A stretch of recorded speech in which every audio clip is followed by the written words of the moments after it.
I'm tired. This isn't that, oh, I could nap for a couple of days, a few cups of coffee and a Red Bull would keep me going. No 5-hour energy could keep me going. This is that tiredness that comes from 300 years of oppression in my blood. This is the tired that comes from trying to figure out my history when my legacy was left on the sea of the Senegalese.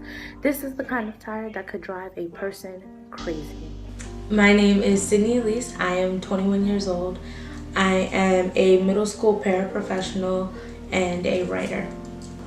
It's really fun being this young and working in a school, especially in a middle school, because like the students and we have a very different relationship than they do with the older staff.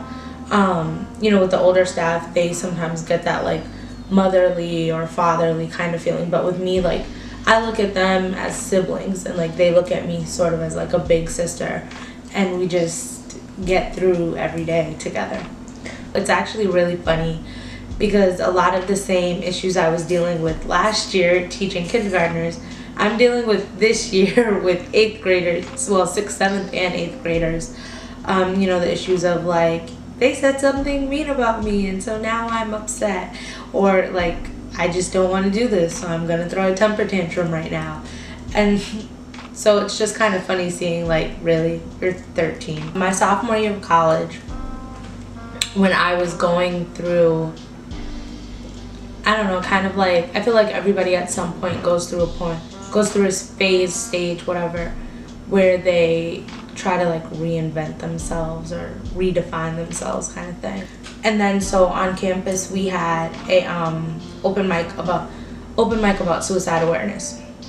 And when I was in middle school, I lost a very good friend of mine to suicide. And so I was like, oh, I'm a writer, I should try it, like let me just do it.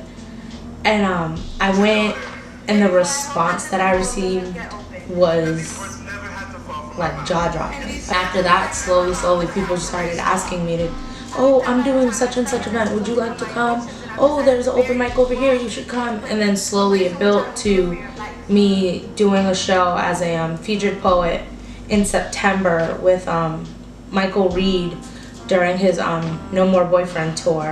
My style, my aesthetic, I call it a poetry purgatory, which people always kind of laugh at because they're like, what? Because my style is somewhere in between like a spoken word, but maybe it's like a poem, but maybe this is also like a blog post, like we don't really know. So that's why I call it poetry purgatory, because to me it's just like, it's poetry in limbo. It's just, it's here today, gone tomorrow kind of thing. But mostly I write about empowering other women through ways that I've empowered myself, or talking about how important mental health is in the Black community, or LGBT issues. I write about just straight up being a Black woman in America and how tough but beautiful it is to be one.